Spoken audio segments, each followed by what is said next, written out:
Дурага мен дагы бул жерде бир демилгечи катары болот атам. Бирок ошол эле кезде бул мындай суроо болот атат да. Ты горнорудный карабалтинский комбинат. Ошол жабылабы бул мыйзам кабыл алса. Вот мен өкмөткө ушундай суроону берип атам да, себеби бул жерде биз не допускается ввоз на территорию Кыргызской республики ураносодержащих и торисодержащего сырья и отходов дейт. Өкмөттөн өзүңүздөр тааныштырып жооп бере бериңиздер. Саламатсыздар, урматтуу депутаттар. Бере баруу дейт. Урматтуу Дастан Далабаевич, бул мыйзам ишине кирсе, Кара-Балта ген комбинаты ушу уран иштетүү эмесине иштете албай калат. Биз сунуштаганда, мыйзам долбоорду биз сунуштаганда биз айтканбыз да, бул горнорудный комбинатты тибейли, ошол иштээрсин деп биз ушундай сүйлөшкөнбүз да, негизи. Алмамбет Насырканович менен ушундай сүйлөшкөнбүз. Андан тышкары бул жерде мындай тыюу салынып атат да, разработка радиоактивных хвостохранилищ, горных отвалов. А биз өзүбүз эле токтомду кабыл албадыкпыз. Эмен токтом негизинде өкмөткө поручение бергенбиз. Запретить разработку за исключением разработки хвостохранилищ, горных отвалов. Ошондо азыр мына Майлюсуда бар бизде хвостохранилище. Ан бизде российский компания иштеп атат. Алар хвостохранилищелерди алар азыр иштетип атат. Алар менен эмне болот? Алар наоборот ошону переработка кылып, уранды ошол жерден алып атышат да. Тескерисинче бул жерде наоборот биз кылбайбыз. Терс наоборот таасирин бербейби анан? Сиз экинчи окууда болбосоңуз керек, а? Ооба, мен болгон эмесмин. Келсеңиз жакшы болмок экен. Ооба, бул жерде просто мындай болуп калат да, азыр мен билгемче Россия тараптан грант берилген, туурабы? Мына өкмөттөн даже айтып беришет. Грант берилген, хвостохранилищелерди переработка кылып, алар зыяндуу болбосун деп ошол негизинде грант берилген. Биз ошол мыйзам менен тескерисинче азыр зыяндуу кылып атабыз да, мейли кала берсин, калкка зыяндуу. Рекультивацияга берилип атат, Дастан Далабаевич. Бул жерде разработка жазып атпайбы? Разработка бул сөз кенен да, ошол жерге рекультивация кирет сөзгө. Өкмөт жооп берсинчи ошого. Алмамбет Насыркановичтин микрофонун бергиле. Мен биринчи өкмөттүн угамчы, биз Алмамбет Насырканович менен кичине башкачараак сүйлөшкөнбүз да. Мыйзам долбоорунун астары ошол да. Жооп берсин. Мен жооп берип коеюнчу. Дастан Далабаевич, биринчиден биз башында сүйлөшкөндө эле ушундай сүйлөшкөнбүз.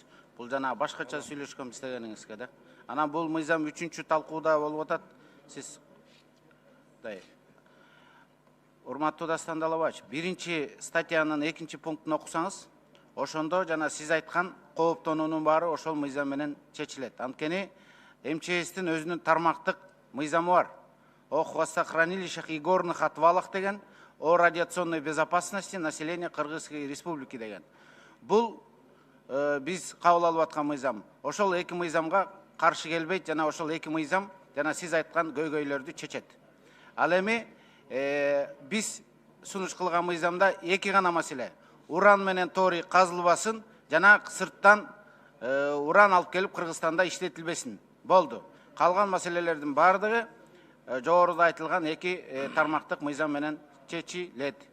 Анан жана айтып атпайсызбы, тиги хвостохранилищелерди ошол частный компаниялар иштетет деп.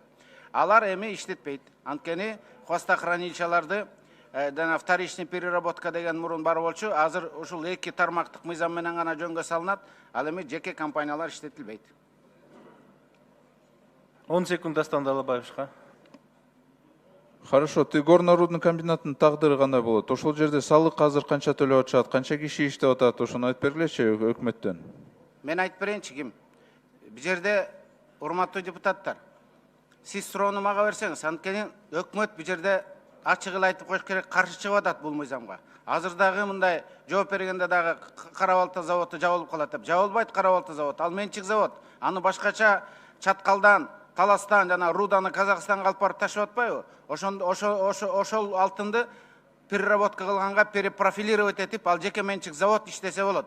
Ал эми жана айтып атпайсызбы, ал заводдон түшкөн салык эмне болот деп. Ал заводдон мамлекетке канча салык түшөт? Мына айткылачы, уранды Казакстандан алып келип ушул жерде иштеткенде мамлекетке канча пайда акчалар келип атат? Мизер, жок, почти эчтеке жок. А зыяны канча болуп атат? Бир хвостохранилище 150-100 жылга чейин кетпейт экен. Биз мамлекеттен хвостохранилищеларды кармап туруш үчүн жылына 10 миллиондогон сом сарптап атабыз. Тескерисинче экономикага зыян келтирип атпайбызбы? Хвостохранилищеларды жылына кармап турганга. Мына МЧС айтсын. Жылына хвостохранилищени сакташ үчүн бюджеттен канча акча сурап атабыз? Эл аралык уюмдардан канча акча сурап атабыз? Хвостохранилище жарылып кетсе, кырылып калабыз деп коркуп. А кайра урандап келип экономиканы көтөрөлү, 150 киши иштеп атат деп мындай экономиканы бетке кармап атабыз да. Бул зыян, пайдасынан зыяны көп болуп атпайбы?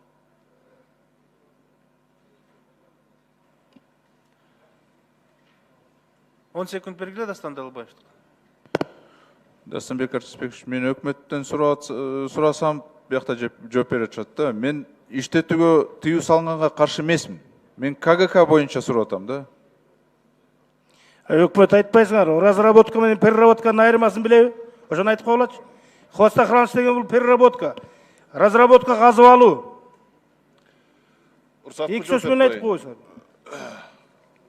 Азыркы айтылган маселе боюнча бул жерде биз закондун долбооруна 2 сунуш бергенбиз. Биздин сунушубузду эске алган бул жерде.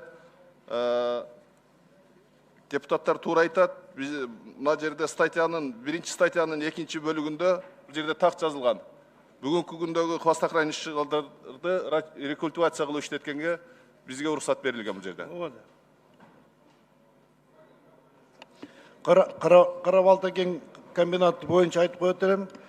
Бул Кара-Балта кен комбинаты 2015 жылдан бери Казакстандан сырье ала албай калгандыктан ушул комбинатка эме кылышкан, инвестициялар кылган $15 миллион.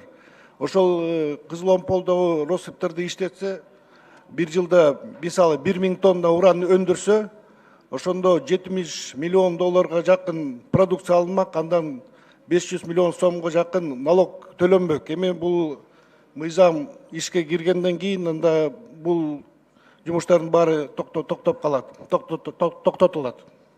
Көрмөнөн лоббировать этип атат. Рахмат. Кийинки сөз депутат Примов Улан Бердибаевте. Рахмат, Дастанбек Артисбекович, саламатсыздар, урматтуу депутаттар. Бүгүнкү күнү бул мыйзам долбоор 3-чү окууда, 2-чи окууда дагы өзүбүздүн оюбузду айтканбыз. Урматтуу депутаттар, мына өкмөт дагы айтып атат. Негизинен мен дагы бир жолу айтам, ар дайым айтып келемин, уран, торий биздин биосфералык экозоналарда иштешпешине мен макулмун.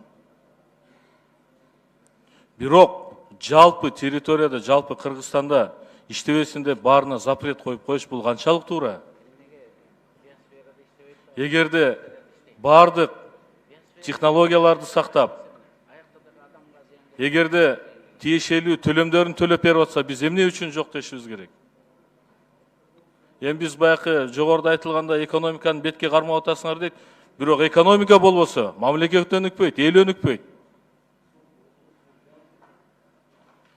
Ошон үчүн мен чакырып кетер элем, мына биздин өкмөттүн өкүлү, ГКПНдин өкүлү отурасыздар. Сиздер дагы так айтсаңыздар, так жооп берсеңиздер туура болмок да. Сиздердин позицияңыздар өкмөттүкү же нар эмес, же бер эмес болуп, мына мыйзам долбоор боюнча талаш тартышка алып келип атасыздар. Бизге чындыгында экономикага келечекте жалпы запрет кереги жок. Биосфералык экозоналарга макул запрет коелу. Бирок жалпы мамлекетте запрет кылып койгонубуз келечекке экономикага ушул жаатта багытта иштей турган инвестицияларга биз бөгөт коюп коюп атабыз да, урматтуу депутаттар. Ошону бир эске алсак жакшы болмок. Рахмат. Рахмат. Кийинки сөз кайрадан депутат Бекешев Дастан Далбаевте. Через мен толук маалыматты алган жокмун. Мен КГК боюнча сурагамда тыюу салганга мен каршы эмесмин. Бирок мен билгемче КГК башка өлкөлөрдөн алып келип бул жерде переработканы кылган. Алар азыр мына айтып атышат, ушул мыйзам күчүнө кирсе эле биздин завод жабылат. Анда алар сотко кайрылса, Мына сиз өзүңүз мына өкмөттүн айтып атасыңар.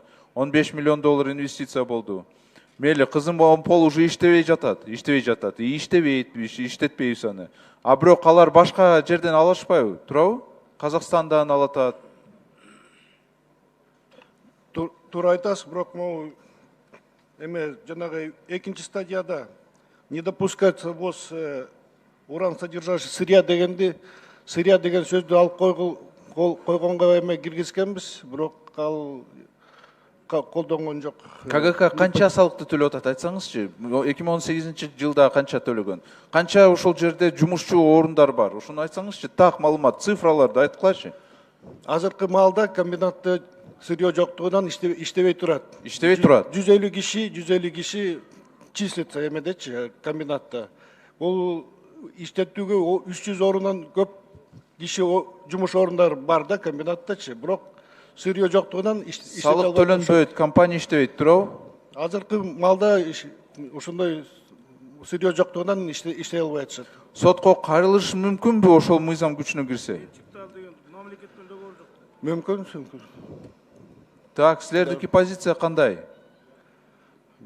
Биздин позиция ошол, биз өкмөттүн кортусунда көрсөткөнбүз, ушул мыйзамдын ичинде жана торий содержащий сырьего уруксаат берилсин, сырье деген эмени алынсын, андан жанагы рисктер компания изилдөө жасаган компаниялар, кара балта компаниялар сотко бериш эмеши ошол рисктер бар деп көрсөткөнбүз өкмөттүн кортусунда. Урон канча болушу мүмкүн? Акча менен санагансыңарбы? Азыркы маалда бизде 6 компания лицензиялары бар уран боюнча. Алардын инвестициялары ар кандай эмеде, мисалы Кызыл Омполду айтсак, Юразия экен, ушул 9 жылдын ичинде 104 миллион сом салык түрүндө төлөндү өкмөткө. Андан тышкары жалпы инвестиция 300 миллион сомго жакын инвестиция жасалган. Ошол андан упущенный выгода болушу мүмкүн. Башка компаниялардагы лицензия алганда, мисалы Сары Жаста компания, алар аукцион менен утуп алган, 17 миң долларга аукцион менен утуп алган. Алардагы 5-6 жылдан бери инвестиция салып атышат. Ошол эмелердин Кечиресиз, Кызым Омпол боюнча биз тыюу салганда бул жерде премьер-министр өзү айткан, биз ошол Юразияга башка жерди таап беребиз же сүйлөшөбүз, варианттарды издейбиз деген да. Дагы эле маселе чечилген жокпу, э? Жок, бул мыйзам кирилсе, биз ошол жолдорду эметебиз. Мыйзам ишке кирсе, биз ошол жолдорду карап, эметип ошол чечүүгө аракет кылат өкмөт. Хорошо, ладно. Карбек мырза, мындай коомчулукка айтып койсоңуз, мамлекет ошо КГКга милдеттенме берди беле, же кепилдик берди беле? Иштетпесек сотко берсеңер утулуп калабыз дегендей кылып айтып атасыз да элге. Кепилдик барбы жокпу?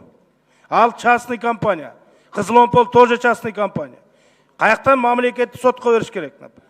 Бул элдин талабы болуп атат. Бүгүнкү күндө мына айтып атасыңар, алар менен берки аукциондон утуп алгандар менен өзүнчө сүйлөшүп атабыз деп атасыңар. Кайта жооп берип атасыз, сотко бериш ыктымал, анан кийин ушундай коркунуч бар деп. Ал менчик да, өзүнүкү да. Ал профилирование кылсын. Мынакей алтын кенден алтынды жезди бөлө албай Казакстанга алып барып атат. Ошого жазасын. Аракет кыла берсин, өзүнүн аракет. А сиз кепилдик алгандай сүйлөп атасыз. Урматтуу депутаттар, мен да кошумчалап коеюнчу. Мына ГКПНдин орун басары, урматтуу депутаттар, түздөн түз эле ошол Евразия деген уран иштеткен компаниянын адвокаты болуп атат. Бир эле далил. Мына сиз айттыңыз, жылына миллион тонна уран алып келип иштетсе, мамлекетке 500 миллион сом түшөт эле. Аттыңай, бул закон эми кабыл алынса, ошол 500 миллион сом түшпөй калат деп. Бирок сиз бир жагын айттыңыз. Экинчи жагын айтыңызчы, ошол миллион тонна урандан канча хвост калат бизде? Канча жыл ал хвост азабын жейбиз? Анан ошол хвостторду сакташ үчүн ошол эле мамлекеттен канча акча керек? Анан адамдардын ден соолугуна, экологияга кеткен зыянды айтып бериңизчи. Ал жагын айтпай, бир жагын айтып атпайсыз. Ушу калыстык эми. Анан бул бир. Экинчиден, уже боло элек жатып эле биз уттурбайбыз кодобуз. Уттурбайбыз, бир маселе. Айтпайын дедим эле, айтууга туура келип атат. Евразия деген компания силердин шала кылыңардан ошолор менен жан тартып биргелешкени үчүн разведкага лицензия алып туруп, 400 тонна сырьену кара балтага алып барып иштеткен. 400 тоннаны алып барып иштеткендиги үчүн кылмыш жообуна тартса болот баарыңарды. Анткени алар разведкага гана лицензия алган. Разведка деген башка. Разведка жөн эле изилдейт ушул жерде барбы уран жок деп. Алар Кызыл Омполдон 400 тоннаны алып барып кара балтадан иштетишти. А силер унчуккан жоксуңар. 400 тонна уранды алып барып иштетип коюшту. Урматтуу Алмабек Насырканович, 1000 тонна, bir жылда 1000 тонна уран эме иштетсе деп айттым. Анан Кара Балта кен комбинаты 400 тонна концентрат алды. Концентраттын ичинде содержание урана 0,3%. Бардыгы 133 килограмм уран эме содержаниясындагы эмени алды. Анан алганы жанагы технологический исследование жасайт компания геологоразведочный учурунда. Ошол технологический исследование эмесинде ошо алганга уруксат берилген. Ошол туура эмес уруксат берилген да. Разведкага деген андай берилбейт. Аны переработкага берет. Тиги добычага берет 400 тоннаны. Жок, аны технологияны изучать этиш үчүн технологический проба алат. Ошо технологический проба 400 тонна концентрат деген там содержание урана 0,3%. Ошондо бардыгы 144 килограмм уран содержащий сырье. Айтыңызчы, өкмөттүн позициясы кандай бул мыйзам боюнча? Макул, каршы болсоңор айткыла каршыбыз деп. Өкмөттүн позициясы жалпысан өкмөт колдойт бул мыйзамды. Все, бизде